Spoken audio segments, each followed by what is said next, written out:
Oh, every time I see that's the little 30-second clip. Oh, actually, it's less than 30 seconds. It's like 9 seconds, and I absolutely love it. Welcome, everybody. This is Ed Rivera of the Data Chronicles, and with me today, actually, I have my two co-hosts.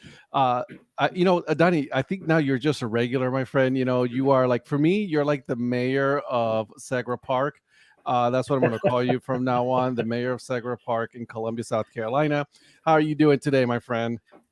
I'm doing great. And what's funny that you say that is I had neighbors that used to call me the mayor of my neighborhood. And I set up a check-in location on Untapped for checking out beers, and I put it down as the mayor's house. You know what? I So, love it. I think it's great.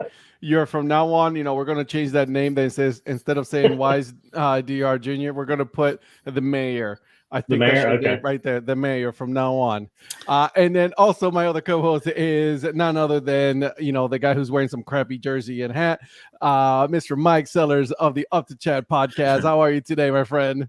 I'm doing great. Since you called out my attire, I gotta give a little Duval. Oh God, I don't know why that annoys me so much.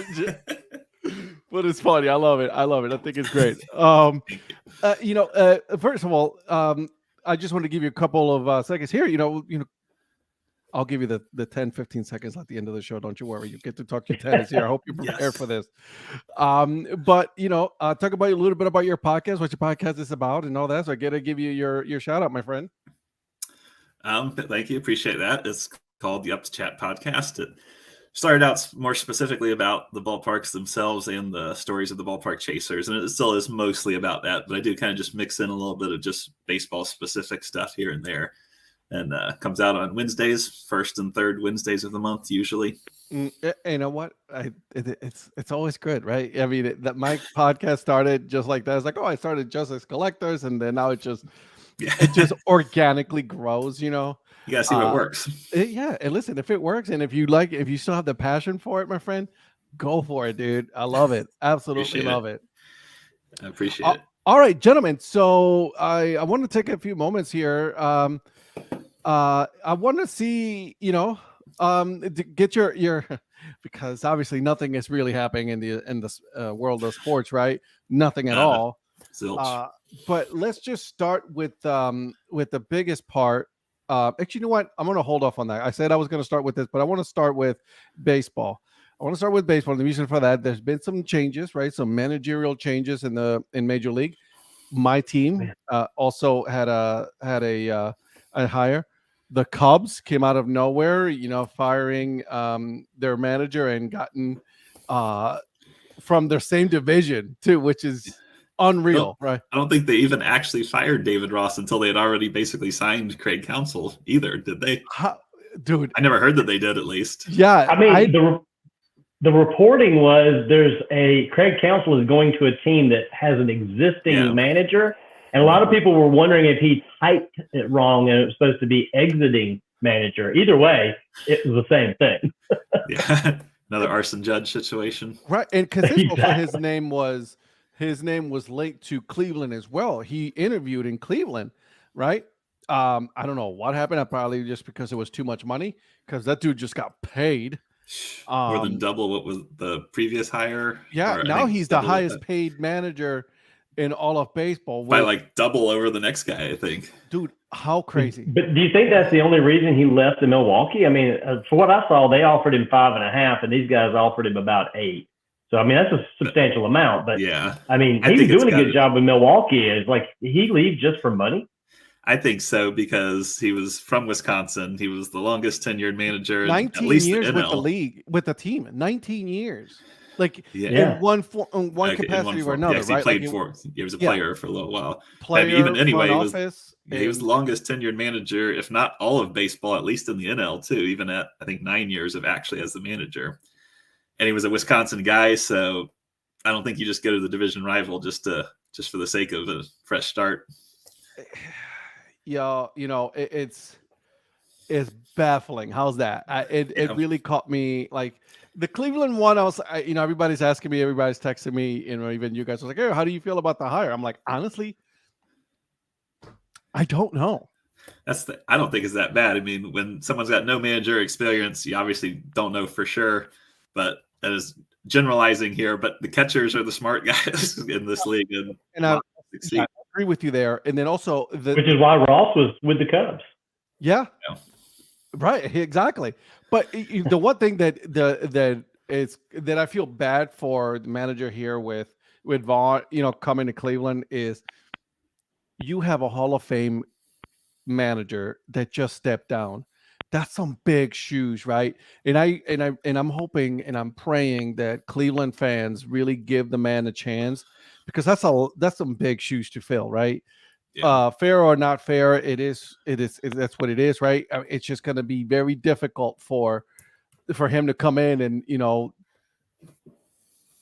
just really manage, because the first mistake to make, well, Tito wouldn't do that. Yeah, no, you're right. Thankfully, at least what should help him a little bit is it's not like he's walking into a situation where they're expecting World Series championship in year one. I'm just hoping they just have a, Yeah, and that's why I mean that even though you're right about the shoes to fill, at least beyond that, it's not super high immediate expectations. So I think that should help. Yeah, you're right. You're absolutely right. So that was interesting to see, right? Like, I mean, it was very baffling for Greg Counsell to all of a sudden, and then, apparently it caught the managers and not managers, but GMs and the owner off guard. Like, I mean, I was like, wait, I thought we were talking about extension. We're talking about, re-signing with us. And now you're like, no, we're deuces. I'm out, Right. But in those situations, and maybe they did, and I just didn't hear about it because it's behind the scenes. But in those situations, if you're the front office and you want Counsell back, then don't let him give him leave. Give him an extension before his contract runs out. And maybe they tried and just couldn't do it. I don't know. But don't just let him become a free agent. Just assume he's going to come back. And I have to give some crap to ESPN on this one. It's like, because the very first thing was like, well, the cash strapped Milwaukee Brewers. I'm like, bro, like, they're a mid-market team. It's just like Cleveland. They're cash strapped. We know this already, Yeah. At least they're spending. And then he was obviously he was very sought after. He was going to go somewhere. At this point, he was just going to go somewhere where he was not going to stay in Milwaukee from everything that's been said so far. Yeah. And maybe sometimes people just want to go to the big market and things like that. Or maybe he thought the Cubs were going to be willing to spend a lot more money than Milwaukee would ever be willing to spend on players. Right. And stuff like that. Gotcha. Hey, you know what? It is what it is, my friend. Okay. So let's and I asked Tony this last week, and then I also asked Patrick last week as well. But I wanted to get your point of view, right? For obviously you're a huge baseball fan. Mm-hmm. You're a Detroit Tigers. You're in the same division that my team is. Mm-hmm. What was your thoughts and expectations, coming into the season, and then your thoughts on how the season ended for you and your team? I have very mixed feelings in general, honestly, because heading into 2022, I had high expectations, not championship expectations, but like I thought we could realistically make the playoffs, and at the bare minimum would be competing for a playoff spot. Right. And then it was just epically disappointing. Well, that led me into very much lowering my expectations for this year. So I think we did exceed what I expected this year. And it reignited, at least giving me a little bit of spark of hope for the future still, because some of the hitters started doing well. Torkelson finally seemed to get it together. Carpenter did pretty good. Riley Green's been pretty good from the start. Hate to see Miggy go, but from a pure production standpoint, he wasn't doing much lately. And it was $25 million. So still don't want to see him go, but he's going to be involved in the team still. He was dead weight. Let's be honest about it. You hate to say it. He was just dead weight, for sure. And he could have given that position could have gone to somebody else that could, definitely, help out the team. Right. In the especially with the DH. For sure. You're looking for a big bet there. Yeah. I think his presence. He's there to sell tickets. He's there to sell tickets and wave a little bit. Oh yeah. And I'm sure his presence, his leadership presence was worth something in the locker room, but he's staying involved with the organization, so he can still present that kind of presence. So it frees up some money. Some of the young pitchers were hurt all year, and so they should get them back next year. Skubal, when he actually did come back this year, was tearing it up. So I think if the pitchers stay healthy and the bats that started to look good this year, keep that up, then I think we're heading in the right direction again. Finally, I like it. Hey, I hope they do bad. I mean, what? Well, I know when Council's name popped up, the people in the Yankees, man, they were like, Boone, Boone, Boone. Oh, hopefully Boone's gone, because it said, an exiting manager, and everybody's like, please let it be Boone. And it wasn't. And it wasn't. Like, somebody needs to come in and let it be Boone. I had Aaron Boone's back for quite a while with the first couple of years. I thought he was smart, would do a good job.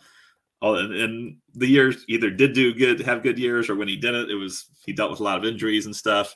But this year I was finally to the point where I was even like, I think they need to get rid of him. So I'm surprised they haven't already. And from what it sounds like is they're not going to either. They're not. No, he's coaching. Yeah. And he just complains about everything. It's like, come on, dude, you cannot complain about everything. Just let it go. Yeah, just let it be already. Like you're making yourself look worse by keep complaining. Like, just shut up already. Just shh. Yeah. So we'll see our teams. We'll see what our teams. None of our teams made it to the playoffs this year, right? Although I do have to say, my team got 2 Gold Glovers again.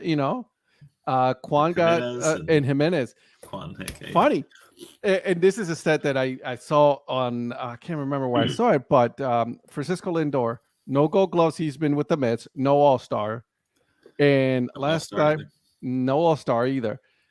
Jimenez, 2 Gold Gloves, All-Star.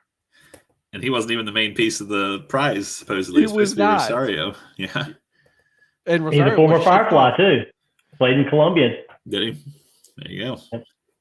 What's up, Johnny Bolin? Future Craig Council headlines. Cancel out. Milwaukee fell flat. And keeping Skipper Council might be get mugged for first visit back. Wow. Apparently, there's already like a baseball field for just, I think, like Little League or something like that in Craig Council's hometown in Wisconsin, and they've already vandalized the Craig Council Park that was named after him, the sign. So yikes! Yeah. Just don't vandalize it. Just get rid of the name. Yeah, right. God.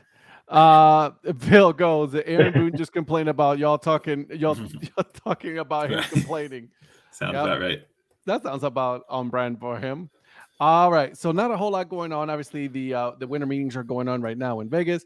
Not a whole lot coming out of that. So we're going to go ahead and put a pin on the Major League Baseball. If we hear anything, we'll come out and we'll talk about it.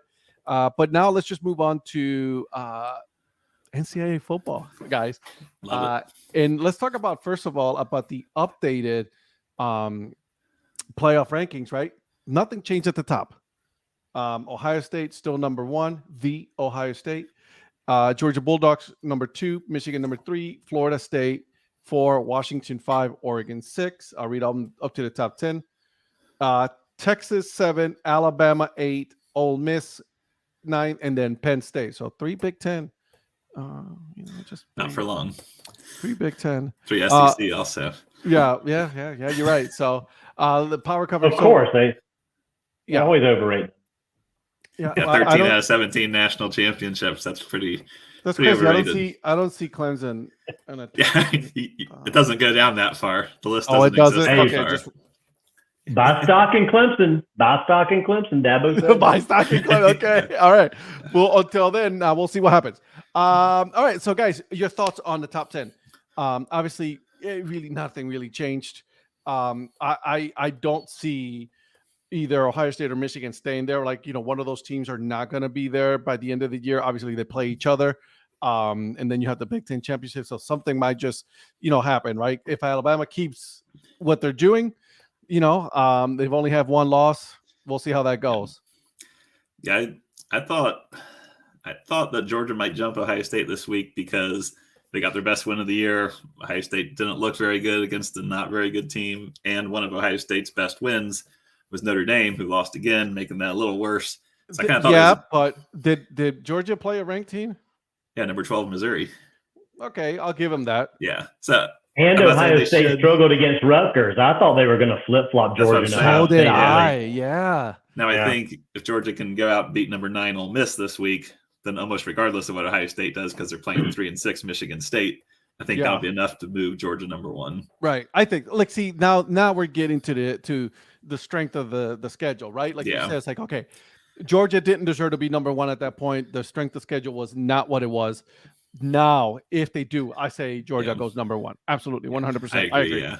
And like I said, because Ohio State's playing a 3-6 team, I don't think it really matters what they do. Not only that, and if they lay an egg, playing against them, like if they, because Ohio State, that's what they do. They win, but they don't have these big wins like Georgia does. Like Georgia goes like, we're going to blow out people and we're going to stay number one. That's what we're going to do. Exactly. And I don't know if you guys actually watched the CFP ranking show, but I think Greg McElroy brought up a good point when discussing. He's like, get past the undefeated teams.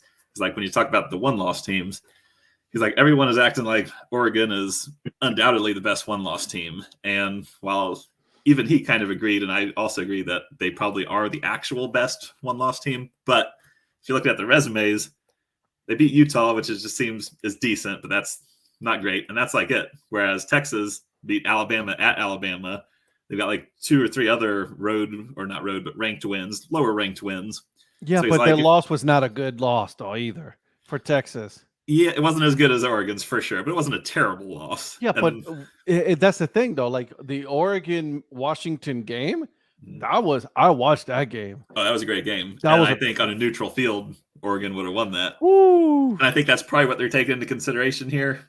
But again, they've also said in the past, which I know every year the committee's slightly different, but in the past, they've also said they care more about who you beat than who you lose to. So if that's the case, Oregon's best win is Utah. Texas's best win is at Alabama. Now, again, I think if Oregon plays Texas, Oregon wins. So if that's more what they're going off, fine. But they do seem a little inconsistent here with whether resumes matters more or they need to get it together. They just Yeah. Because listen, let's be honest, losses do matter. Like who you lose to, and it tells you, oh, what wins matter? It's like, so do losses. Yeah, Oh, absolutely. Yeah, that's why I think Oklahoma State's interesting. Right now, they look great and all that. And obviously, they got 2 losses. They're not competing for the national championship. But almost no matter what they do at this point, they've still got a 26-point loss to South Alabama on their resume. That's got to win. South Alabama. Yeah. South Alabama's like, oh, y'all can't play with us. Right. Next year's going to be crazy with more teams, though, being in the playoff and everything. That's going to change the whole discussion. That's for sure. Around all of so much fun. Are we going to 8, right? Is 12. 12? Yeah. It's going to be amazing. See, I think I like that they're expanding from 4, but I think I would rather have been 8 than 12 because I don't want to water down the regular season too much either. No, but think about it though, like that playoff format, that bracket style format. It'll be super fun. And I do like that if you get to the 12 teams, I like that they're making the 4 buys specifically be the 4 conference champions. Because if you didn't do that, all of a sudden the conference championship games are almost worthless. Well, now they mean a lot. Like last year as an example, because 2 of the teams that made the playoff weren't conference champions last year, so they would have had to have been 5 and 6. Literally, like the 3rd and 4th best conference champions were like Clemson and Kansas State or something, or Utah maybe. So it was like 8 and 10 ranked teams were going to get the buys. But I like that. I'm with you, Phil. I love the FCS. Yeah. They should have. Oh man, FCS has the best playoff format out there. That's by far my favorite. And that's been the argument against the playoff committee for years now. Because if the FCS could do it, why couldn't the big money guys do it? It's because they wanted the bowl money. They wanted to keep the bowls intact. They wanted to control everything. But the FCS has just been so much better format. Not only that, the FCS were working with less money, right? And they were still making it work out. Oh man, every time I look at when it comes to football playoff season for the college football, I always turn into those FCS games because man, they are good. Yeah, and I get that. I don't deny at all that once we get to the playoffs, it's going to be super exciting. But baseball is my favorite sport. College football is my favorite league. And part of the reason for that is the importance of every single game. And I don't like when it was the BCS and it was 2 and you basically couldn't lose a single game. That was too extreme. But that being said, I don't want it to be where it's, you can be 8 and 4 and sneak in there. And all of a sudden all these super important games aren't as important. That doesn't bother me. It doesn't me either. I used to think it was going to be the same thing, like you said, watered down, but I actually think it's going to be the opposite effect because the teams that are still 0 losses, 1 loss, 2 loss right now, they're still going to be those teams. It's going to give so many other teams hope to at least get in there. And then if you get in there, anything can happen. But I mean, still a 0 loss Ohio State should beat an 8-4, 11th ranked opponent. Yeah, I completely agree with that. But I'm saying all of a sudden now, whereas right now, as a Georgia fan, right now we're 9-0, and this game with Ole Miss is huge because if we lose this one game, that might be too much for us to overcome, or definitely means that we have to win out. All of a sudden, I was just going to say, you have to win out. You have to win the SEC at that point because if you don't, forget it, you're done. Exactly. But I like that means every game's super important. In this 12-team playoff, I'll be rooting for Georgia, obviously, but it's like if they lose, it's not a huge deal. It'll have to be like the 3rd or 4th loss before all of a sudden I'm concerned about not making the playoffs. Well, here's the thing, though. Like, let's say they lose, right? But let's say that, we go to the 12-team playoff format, right? And then Georgia loses, but they cannot make the SEC championship, right? At that point, you got to look at the whole thing and like, they didn't make the championship, so now we're going to have to drop you out of the top 12 because I mean, there's always going to be scenarios like that, but at the bare minimum, you're absolutely going to be able to afford to lose more games this way, and that's fine. That's why I agreed with extending it, but I would have liked to see it gone to 8 at least first. Not saying we could have eventually got to 12 or 16. Yeah, I'm with you there. I agree. I would have been going. It's like, all right, let's go to 8, and then we'll see how that goes, and then, or maybe the right number would have been 10 and not 12. Yeah, maybe. Yeah, I just think it was too big of a jump in one time.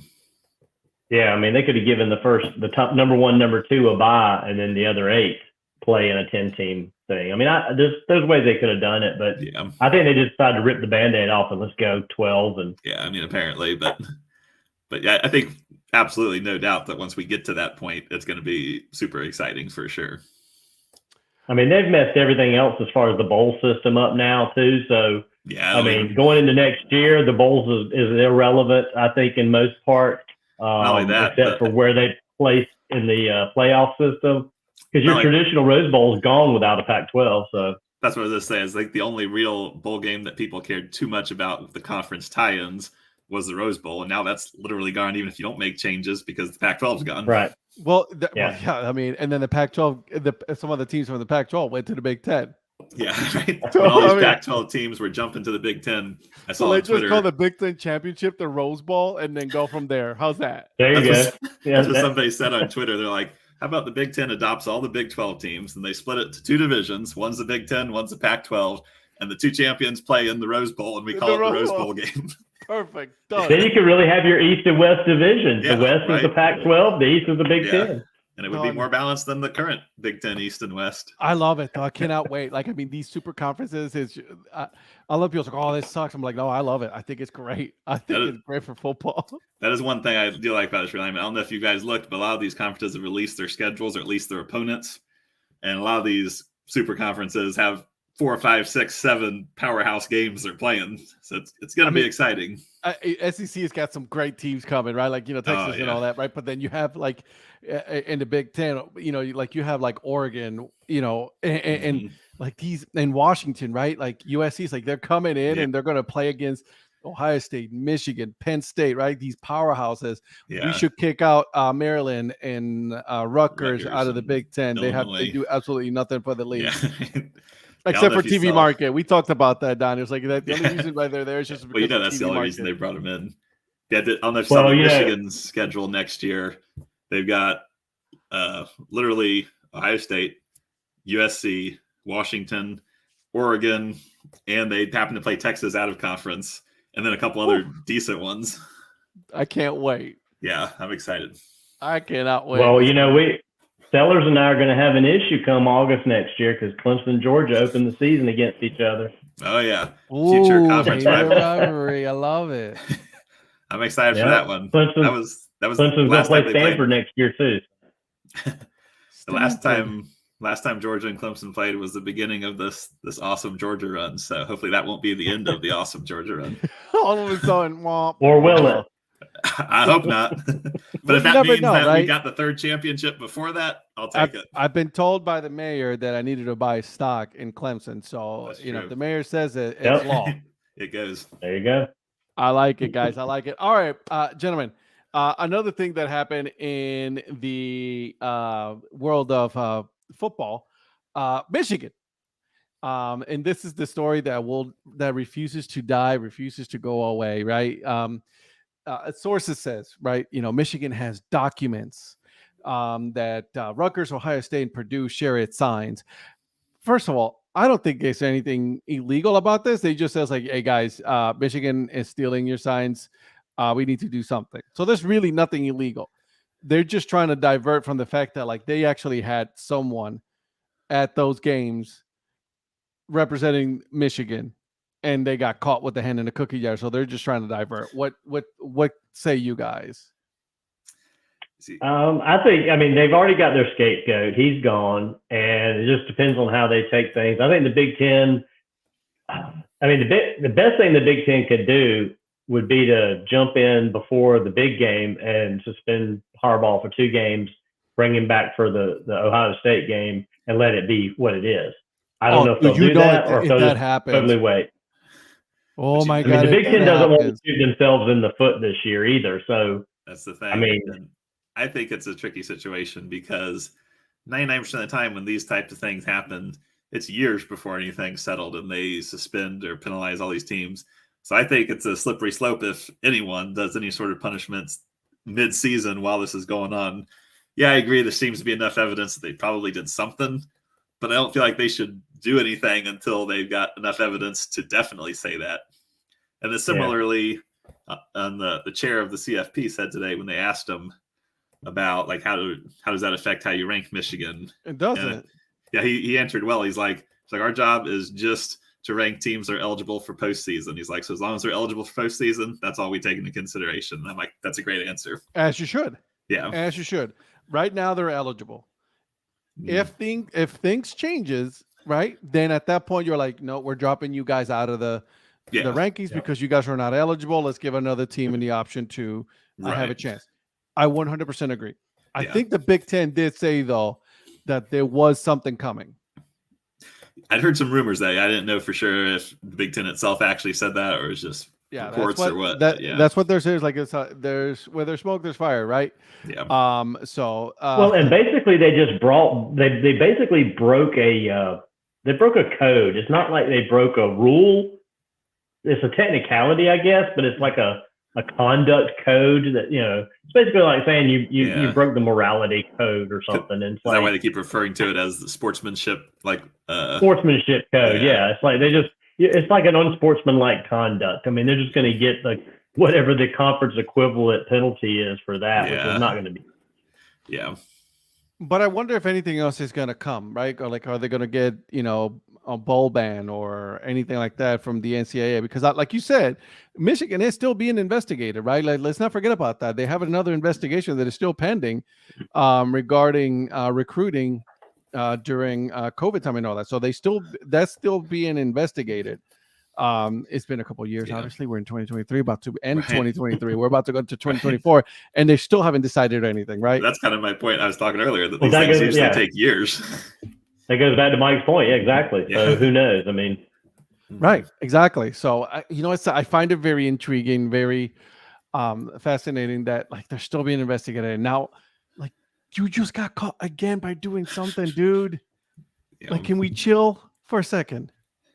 I feel like I don't remember who it was, but I feel like I heard some other head coaches, D1 head coaches, when this first was coming out, that even they stood up and said, like, if this is considered cheating, then we're all cheating or something like that. I don't remember who it was or exactly how they worded it, but something along those lines.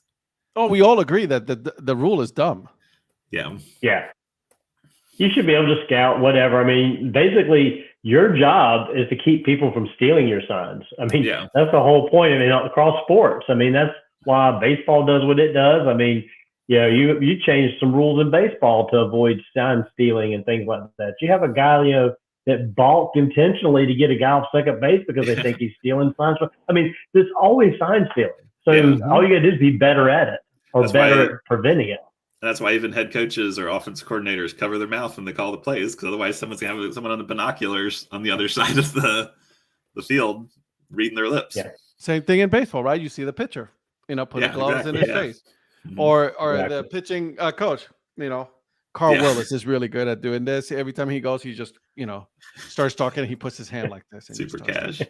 Yeah, super cash. So it was interesting. But you're right. Again, the rule sucks. But you should know. Like, if there is a rule there. Yeah. You should know better at Michigan, and you didn't know. So that's you didn't follow the rules. That's the problem, right? Yeah. It's not that everybody agrees the rule is dumb. Everybody agrees on that. But there's still a rule. So you just don't do it. That reminds me of the situation people bring up to me all the time about Pete Rose. People are like, "Oh, they're so into gambling now; they should reinstate Pete Rose." And I'm like, it was still a rule at the time, and he knew it, and he still broke the rule. So why should they reinstate him just because of that? Yeah, right, exactly. He bet on his team. Yeah, exactly. Like, come on, bro. Especially and in you baseball. were a manager. Yeah, that for 70 years because of the whole Black Sox thing. That was one thing in baseball you knew you didn't do. So yeah, I don't have sympathy for him. No, neither do I. You cheated. You're out. The same I feel about other players. That being said, I think Pete Rose deserves to be in the Hall of Fame. I think the Hall of Fame is a museum, and you tell the story. But see, I hate that. Wait till he passes away. I mean, I'm not saying dude has suffered enough. But I'm just saying, just like Shoeless Joe. I mean, I don't know. He didn't suffer enough because that dude is living large. Yeah, but here's the thing too. Again, it wasn't like they said after the fact. That was the rule at the time. You do this, you're banned. It wasn't just this case to case basis. That's the rule, and he did it. Yeah, I agree. He deserves it. Here's the thing, though, because I'm on the fence on this one, and the only reason I'm on the fence on this one is because then you're going to have the argument about the Hall of Fame about having Barry Bonds, A-Rod, right? And these guys they got caught cheating. They had great careers. They got caught cheating with PEDs and all that, right? Then you're saying, like, well, they should also make it into the Hall of Fame as well. For sure, but I do feel like that's a little different. I mean, I get your point. How is it different? They still cheated. Well, they know they couldn't do it. Technically, there wasn't a rule against it. Yeah, it was just you're right. You're right. They didn't break any rules of Major League Baseball. So there's that. Again, they broke the moral code or the sportsmanship code, but that didn't even exist in writing either, like it does in college football. I mean, they just. Come on. And what bothers me is that Barry Bonds had already a Hall of Fame career. That's what all of these guys did. I think Barry Bonds, if you stopped his career before he took steroids, he was probably a Hall of Famer anyway. Johnny. Yeah, I mean, I'm glad they've eliminated the execution of college football, the death penalty. That was horrible. But and look how long it took him. It's still kind of like on the. It's still not quite there, but yeah, I mean, I'm just saying. I think all these guys in baseball, the steroid era, they didn't break any technical rules, so get over it and move along. The betting thing was different because that was an actual rule. Exactly. But at the same time, there are some circumstances where I think at least Shoeless Joe and Pete Rose, there may be some others, but those two are the main ones that come to mind. Just put them in there. Let it be what it is, and you put something in there that explains what they did. Put the asterisk. Tell the story. That's what really bothers me, though. It tells the story. Yeah. If you're going to have a Hall of Fame, you have to tell the full story. Don't tell the story that you want because they didn't cheat. It's like, listen, you know how many people that definitely were racists and bigots and all that in the Hall of Fame? Yeah, right? Exactly. I mean, yeah. When you look at it from that point of view, if you look at it as a museum, which it kind of obviously is. No, it's not kinda. It is a museum. Well, yeah. From that point of view, absolutely put him in. But if you look at it as just an honor of, I mean, even then you could say he is one of the greatest players. I get that, but that was the rule. You do this, you're banned from it. End of story. You're banned from baseball. You're banned from baseball, which I agree. I'm with Donnie on this one. You're banned from baseball. You cannot hold any position whatsoever in baseball for the rest of your life. That does not mean, though, that you're banned from going into the Hall of Fame. Because not literally, you're right, but baseball has nothing to do with the Hall of Fame. Technically, they're two separate entities that are not connected. Correct. Yeah. So, and I think that he, at the very least, his playing career and all of that, like that should be in the Hall of Fame. I get that. I'll go ahead and say I'll say that. Yeah, he should be in the Hall of Fame. He should not be playing. He should not be managing, consulting, or any of that with Major League Baseball. Yeah, I don't hate that, and I agree, and I would be fine with it if they put him in the Hall of Fame, but I get why they don't, and I do think the whole bonds and stuff is a different.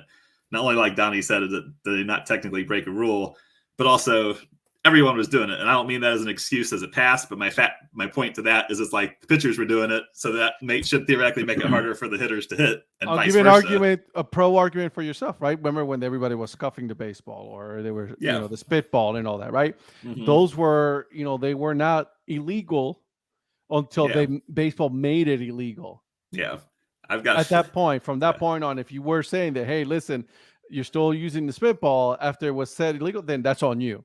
Yeah. But that's like Phil Niekro. Phil Niekro had a foul fall out of the pocket of his pants while he was on the mound. It's like, okay, well, there's evidence right there that he was cheating. Yeah. But that's not held against him. That was one time, one game. But who knows how many games before he got caught he was doing it. I mean, it's silly little things. I mean, again, it tells the game, the story of the game. It is what it is. Just put them in there. You need a gavel now. It's like the mayor has. Like I'm a commissioner in a fantasy baseball league, and one of the guys in my league never breaks a rule, but he bends the rules every single year. So like we've got so many rules named after him because he finds loopholes, and then the next year we're like, all right, that's not allowed anymore. But we have to allow it every time, and you got to give him credit because every time, 100%, and because of that, we don't stop him from doing it that year because he's obeying the rules, but we just cover up those loopholes. But we've got so many rules named after your him bylaws now. Must be like pages long. Yeah. Oh, it is. It is. Yeah. But it's also nice. It's also kind of nice to have him in this league because now 10 years in, we've gotten pretty close to mastering all these things because we got one guy figuring out loopholes every year.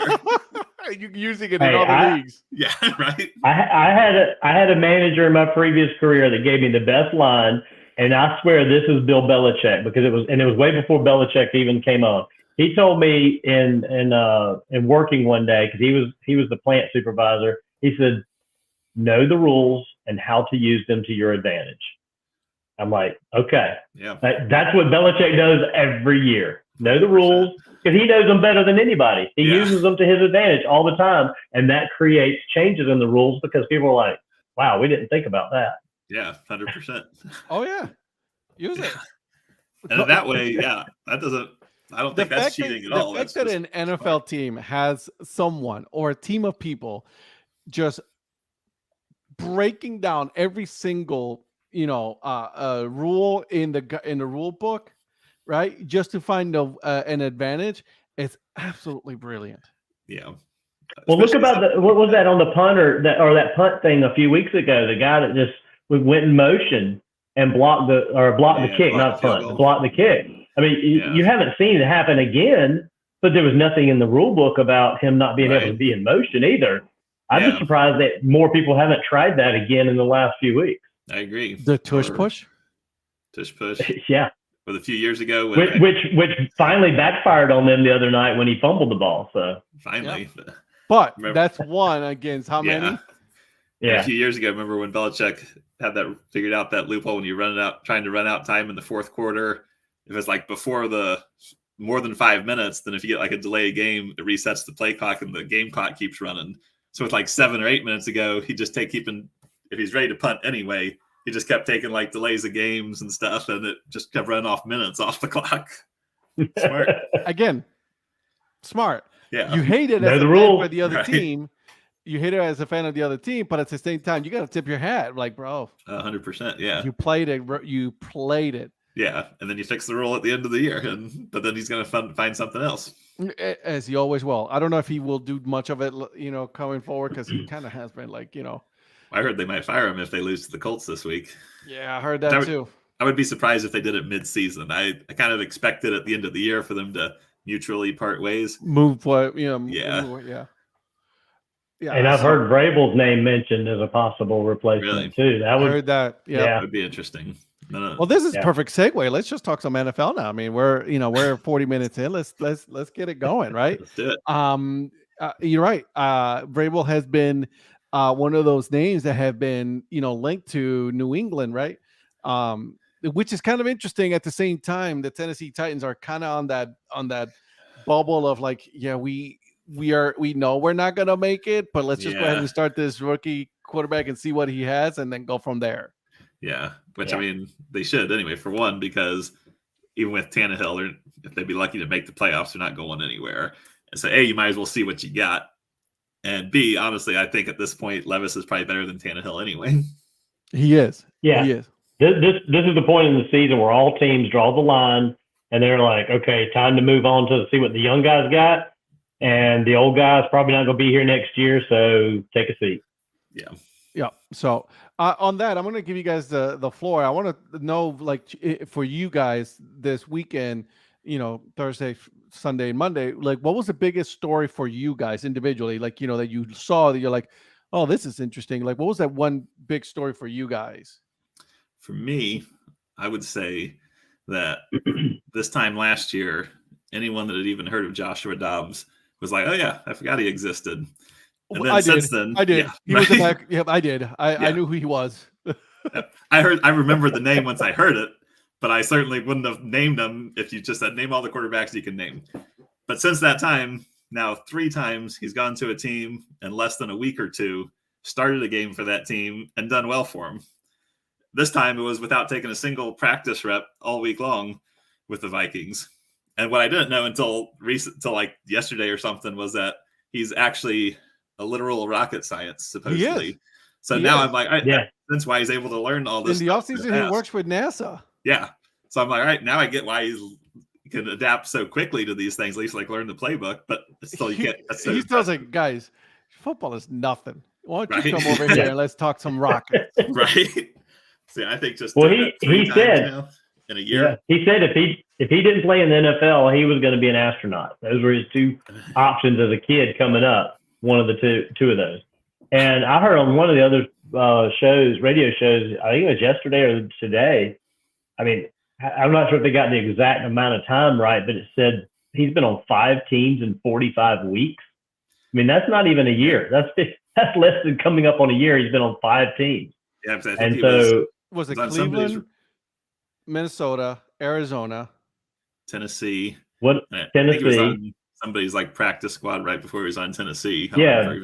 Did he like bounce from one team to another, never really show up or something? I don't know, but Yeah. kid is going to get paid. That's all I know. This kid is going to get paid this year. I think he's going to step into the Gardner Minshew, Baker Mayfield category of a guy will be a bridge quarterback for a year, kind of teach a rookie, never be a long-term answer, but we'll start making that. We know he's not going to stay long-term in Minnesota. That's just not going to happen. I mean, I haven't fully forgiven him for that Hail Mary he did and threw against Georgia. And in Tennessee. First When he was with Tennessee. Yeah. Yeah. He has his own brand him. called Astro Dobbs. Oh, that's good. That is good, Eric. Nice. I love it. I'm about to Google that. Nice. That's amazing. Astro Dobbs. Donnie, biggest story for you, my friend. I mean, I guess the Dobbs thing's probably one of the biggest ones. The other thing is probably everybody talking about the Kansas City and Dolphins game in Germany and how that was one of the biggest marquee games being moved to Germany, and it ended up not being that great of a game. Kelsey didn't go off. I mean, he was left to his own devices over there and didn't do good. And they really wasn't. They still win. That's the thing. They find a way to win, but they just don't. They're not impressive when they win, and I don't know if that's going to hurt them or not yet. I'm gonna have to give Mahomes a little bit of crap on this one. He said that their defense is the best in the NFL. No, they're not. It's not the best, but I do think it's top good, 5, top 10 for sure. But it's not the best. I agree, but I'm also not sure who is. Like, my gut tells me it's the 49ers, but they're not playing like the best. I know you're going to say the Browns. And I would agree right now. The Browns, and everything. I agree. They're playing like the best right now. But if you ask me, would I rather have the 49ers defensive roster or the Browns defensive roster? I'm taking San Fran's. I'm taking what? How would you not? Garrett is a beast, dude. Well, yeah, he is, but as much as I hate to say it, so is Nick Bosa. So, I mean, and I'm talking the entire defense, not just Donnie, the best players. Donnie, really quick. No. Where did Bosa go? Out. What school did he go to? I think it was the Ohio State. That's what it was. That's why I said I hate to say it. Oh, I love giving you crap, Mike. I love it, buddy. Hey, by the way, guys, what is the best division in the NFL right now? AFC North. AFC North, yeah. The only division where every single team is above 500. Oh, really? Yeah. I didn't notice that specific category, but yeah, I mean, I don't think. I think if you're just talking the top couple teams, even at their best, I don't think the best team would be till 4th or 5th overall or something. But top to bottom, I don't think it's even close right now. Hey, depending on how things go, they could all 4 make the playoffs, and it's happened before. Every team in the division has made the playoffs a few times in the past. That's so wild. I still think it's unlikely just because of the beating up on each other. But you're right. I mean, if you'd ask me, I would say the 3 non-division winners plus Buffalo are the 4 most likely wildcard teams. So yeah, I think it's very realistic. Right now, all of them are making it. As of right now, as of today, playoffs started. You're right, but I mean, I'm sure they play each other a lot more. The rest each other, and they're going to beat each other up. Yeah, because Cleveland still has to play Cincy, Pittsburgh, and Baltimore one more time. Yeah. So that's my point. It's not that I don't think they're the 3 best wildcard teams. It's just they're going to play each other so much. Even then, though, I still think it's still the best division, just because that just shows that like the level of competitiveness and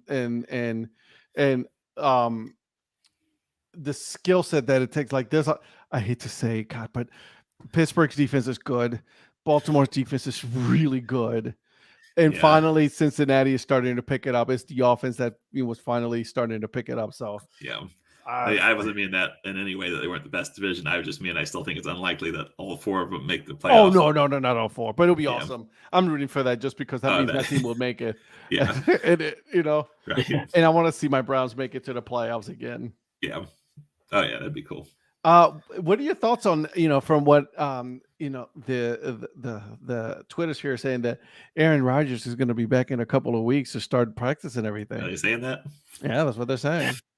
That's what he's trying to do, and we'll see. I mean, he was out there moving around pretty good yesterday, and I mean, again, he's just kind of, Then there was a conspiracy theory. There was a conspiracy theory. They said that he really didn't get he didn't really tear his Achilles. I'm like, we need to stop. Yeah, I mean, come on.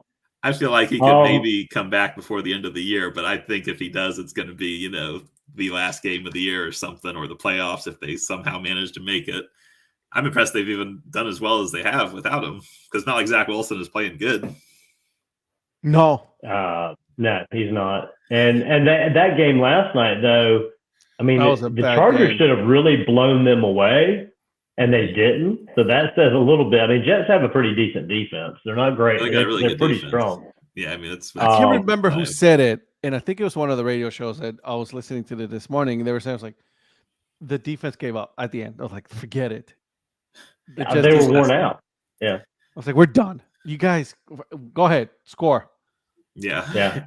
Well, I think I went to bed at the halftime or something, but up to that point, they still had forced 3 turnovers, only gave up 14 points, and one of those was a punt return. And the Chargers are a good offense. Yeah, Chargers were playing. Then there were a couple plays that I thought, man, they're playing a little bit dirty. They were hitting harder than you should. They had running back down, had his knees bent behind him, and they were still pulling down on him, almost trying to. I mean, they weren't trying to hurt people, but they weren't. They were trying to hurt people. They were just like, we're going to intimidate the hell out of you. We're going to make. They're trying to hurt them for a game. They weren't trying to hurt careers. For a game, they're going to be hurt, and it was like, you guys are going to all be sore tomorrow. That's the goal. We're going to make sure that you're going to be extremely sore.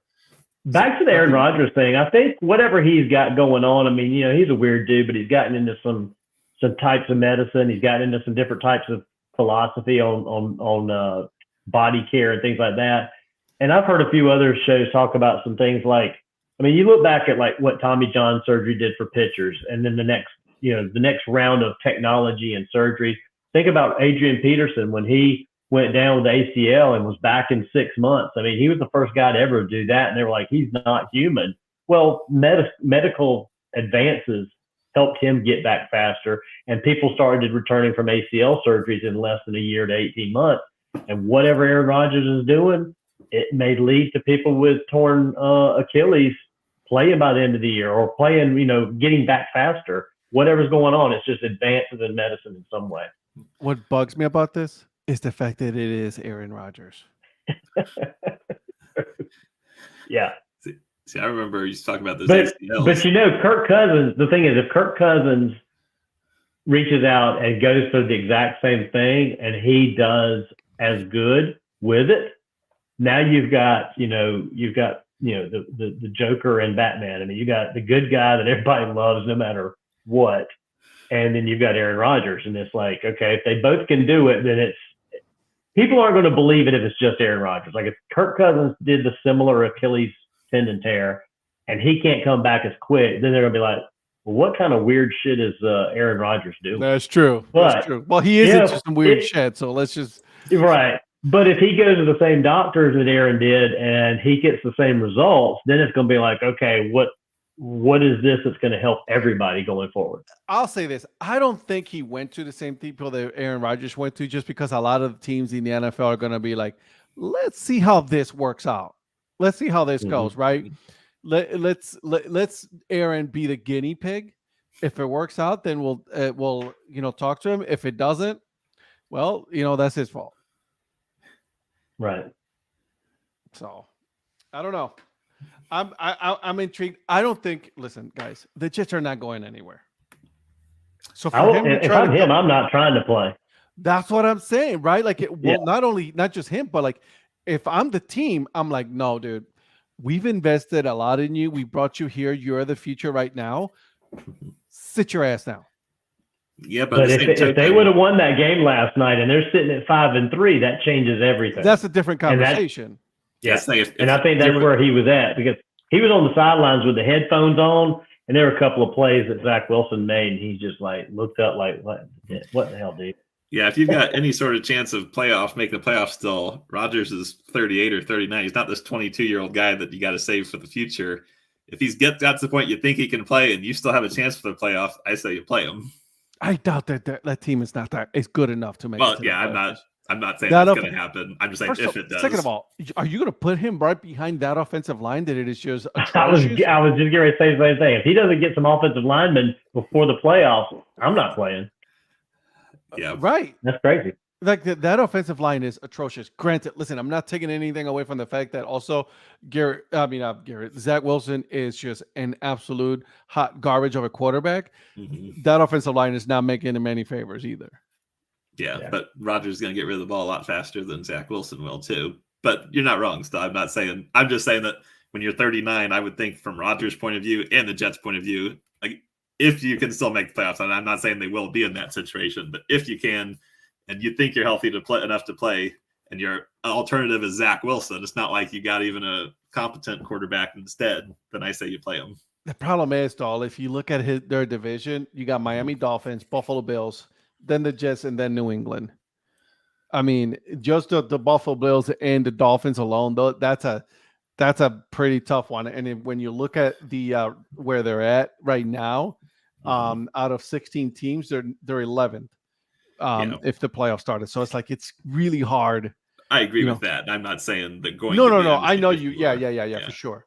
But even in that situation, Bills and Dolphins sound really good, but the Bills are going downhill fast, and the Dolphins are 6-0 against losing teams and 0-3 against winning teams. So are they really as good as they appear? Either? That Kansas City game, though, man, a lot of people saying giving it to Kansas City, but Miami did come back, and then it's like it was just a couple of bad plays, Like that very play at the end, I'm like, oh my God, if the center would have just sent it the right way, that would have been, obviously Tua should have caught it as well. But there were just a few plays, and man, if they would have tied it, that would have been exciting. What about the play before that when Tua threw that beautiful dime to Manti Te'o's girlfriend? Done. I'm going to ignore you now. Well, the thing too with the Bills, I mean, they've got 2 easy games coming up. They're like traffic on the interstate. They inch up and they come back. They inch up and come. Yeah. I mean, they've got the Jets and the Broncos and the Jets coming up, but then they turn right around. They've got Eagles, Chiefs, and Cowboys 3 in a row. They could win 2 and lose 3, and then they've got the Chargers, Patriots, and Dolphins. So it's like, I don't know. If the Bills get in, I don't know if they're going to go far. Well, even Neither last do year, I. they Oh were my fading God. near the end of the year last year too. It's not like this is all just happening suddenly. Their window is closing fast. So, really fast. Something is going on. Like a lot of people say, oh, Stephon Diggs and Allen they're still, good friends and they get all. Something is up. Yeah. Something is up with that team. They just don't have a running game. They need a solid running back. They need a big beast running back, and they just don't have it. Imagine if he would have gone they would have traded for Derrick Henry. Yeah. Exactly. Whew. Yeah, you add him into that, then that changes everything because that frees up the receivers big time with a running game like that. I don't know. I don't understand how they don't pull triggers on something like that either. Yeah. But I wonder too, obviously would never do it in the middle of the season, and I'm not saying they should do it at all because he's done a good job overall. But at some point, even if your coach is doing a good job, if you kind of stall and feel like you've reached your peak, like Sean McDermott kind of appears to be, at some point, do you move on from him? They might. I think he might still stay there another year, though. I think probably, and I certainly shouldn't get fired mid-season or anything. But I am kind of getting to the point like maybe you need a fresh start. Speaking of getting fired mid-season, the Vegas Raiders. You know what I mean? Look at them. They came back in and just absolutely just were the most dominant team in that game. But how much? I think part of that is the whole refresh of firing the coach and GM and stuff. I think an equal, if not larger part of that is the fact they played the Giants and not even the Giants at their full strength. Well, and then true story. But I think that was the perfect game for them to play, though. Oh, if you think about 100%. it. Yeah. All right, we just fired McDaniels. We just fired the GM. We need a pick me up win. This is the perfect one, right? Yeah. I think this was the perfect timing for them to have that win. 100%. And I do think part of it probably is the motivation and the excitement of getting rid of, because supposedly the players hated McDaniel. So I do think that's part of it. I think if McDaniel was still there, they may have won the game still, but it certainly wouldn't have been like that. But that being said, in the story that came out that says don't ever talk bad about the Patriots, just absolute gold. And the fact that he was shocked that they didn't like him. Like, how do you not know these guys do not like you? Yeah. I mean, he was like flabbergasted that his team had turned on him. Like, really? Ask Baker Mayfield. He's still flabbergasted that Cleveland let him go. He still doesn't understand. No, Josh, you have not missed the tennis talk. Don't you worry, my friend. It is still coming. Eventually, maybe sometime next year. After we cut off air. Yeah, I'll end the stream and then I'll let you talk when it comes to that. Can I get 20 seconds then? Look at the time. Oh, tennis. Can I get 20 seconds then if it's off air? Off air? 20? He's getting greedy now. Yeah, that's right. Off air. 15 on air or 20 off air. You can talk all the tennis you want off air. I just won't be listening. Okay. Like, oh, sorry, it's muted. Oh, God. Gotta go. Yeah, so I think those were the biggest stories that I saw as far as the NFL this week. Not a whole lot, there were some really bad games. So I feel bad because I'm rooting for your boys, the Panthers, Donnie, and now every time Houston wins and the Panthers lose, you have that was like, well, they could have had CJ Stroud, but they didn't. Yeah. But I know how you feel, Mike. I know how you feel about the quarterback. I wasn't even going to try. I was going to try avoiding that. But the kid has been playing lights out in Houston. He's been playing great this year so far. I'll give him that. But how many times do you see someone start out well and not end up well, or the other way around? So my point is, half of a rookie season does not make a whole career. No. I'm not disagreeing with you. I 100%. But right now, that's going to be like the story for Carolina going forward, right? For sure. And anytime two quarterbacks are drafted 1 and 2, they're tied together their whole careers and stuff. So there's that. But at least even already is head to head. Who won? True. I mean, there was still stuff when Andrew Luck got picked against RG3. Yeah. There was a lot of that going on that season too, because RG3 was, he was explosive. The Colts weren't that great, but they were doing okay. And I mean, then you see what happened. I mean, and then RG3 was made out of glass. Yeah. Exactly. So And from the I agree. This is something that'll be determined in a couple of years as to who really won in this one. But yeah, I'm hoping. right now, listen, I live here. deep. Right, I live here in North Carolina, and I'm pulling for them. I really want them to be good. Right, I want to see that team just be good, just because it's like when you see all the teams be good and be competitive, that's when you just get some really good games going on. yeah. But there's some bad games out there, like Rams, Packers, Commanders, Patriots. Nobody really cared at that point. Yeah. Mm-hmm. And I haven't looked at the records, but we talked last Thursday about how the fact there was only 10 teams with a winning record. Well, I know the Jets don't have a winning record now, but I didn't look to see, is it still 10 or is it even less now? Let's add count right now. It all up. 1, 2, 3, 4, 5, 6, 7, 8, 9, 10, 11. Well, you had some 500 teams that won, so 14, 15. 15 teams above 500 now. Okay, so that flipped a little bit. So, yeah. But still, there's not a lot of good games right now, week to week. I mean, no. And obviously, we'll talk about it on Thursday about these upcoming games that we have coming up, right? There are going to be some interesting games. I'll even give you a couple of them, but I don't want to know who won. But, I mean, listen, guys, the key matchup, Thursday Night Football, Carolina at Chicago. I mean, if that's not a barn burner, I don't know what is. Well, did you see all the primetime games for this week? Yeah, I was going to say, isn't the Sunday and Monday night games horrible too? Yeah, and so is it's not primetime technically, but the standalone 9:30 London game is Colts and Patriots on top. Colts, Patriots. You got Washington at Seattle. That's at 4:25. But you got New York Jets at Vegas, NBC Sunday night, and then Denver at Buffalo. Yeah. Sounds like a good time to do something else. Well, you got Kansas City, you got Miami and Philly on a bye. And those are three good teams. Yeah. Oh yes, Mr. Whipple, absolutely. AFC North, all of them winning records. So there's going to be some interesting games. But this is late enough in the year that flexing games is an option. So you can't tell me Jacksonville and San Francisco or some other game isn't a better option than some of those. How about this one? Cleveland at Baltimore. Why couldn't they flex that game? Yeah. I'm sure there's other examples beyond those two that are at least an improvement on some of those games. Houston at Cincy, another good matchup. It's better. Yeah. Yeah. I know they have to flex them like 2 weeks in advance, but they knew 2 weeks ago some of these games were going to be back. Exactly. San Fran at Jacksonville. You couldn't do that one? 100%. Right. That's going to be great. Yeah. I got a good friend that's a 49er fan, so we're going to have some Mac talk with him. Did y'all see any of the Manning cast last night? With the donkey? Or did you see Trevor Lawrence with the Peyton Manning haircut? That's weird. And the Peyton Manning forehead. That was bad, man. Trevor with short hair is not a good look. Yeah, that's why he has long hair still. Yeah. They also gave him the Peyton Manning forehead too. Don't forget that. Oh yeah, that is true. That is true. They did give him the Peyton Manning forehead, and then of course the governor with a donkey feeding a donkey in the middle of the cast, which is, I mean, Manning cast has been absolute gold for ESPN.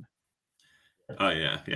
But now that they got Buck and Aikman, it's a little different. But before they had them, it was like absolute garbage announcers or the Manning cast. So of course you're going to watch the Manning cast. At least now, and they've got good announcers as an option. But yeah, I flipped over because Trevor was on there. A couple of my Clemson buddies are like, Trevor's going to be on there. And then Keyshawn was good too. He came in behind him.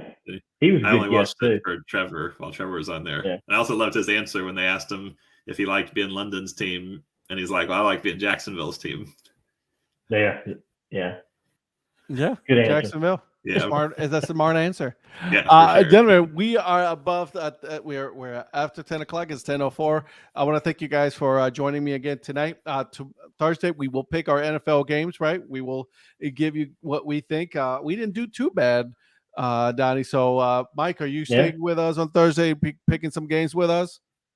I'm going to have to look at the schedule. That says no, Donnie. If you see that, it'll probably just be you and me flying solo, my friend. Hey, we'll do it. Absolutely, 100%. But guys, make sure you guys are following the Up the Chat podcast on anywhere you get your podcast, Dad Hat Chronicles podcast as well. And obviously, make sure you guys are following all of us, including the mayor himself, Mr. Donnie Wise. And we will see you guys next week. Bye.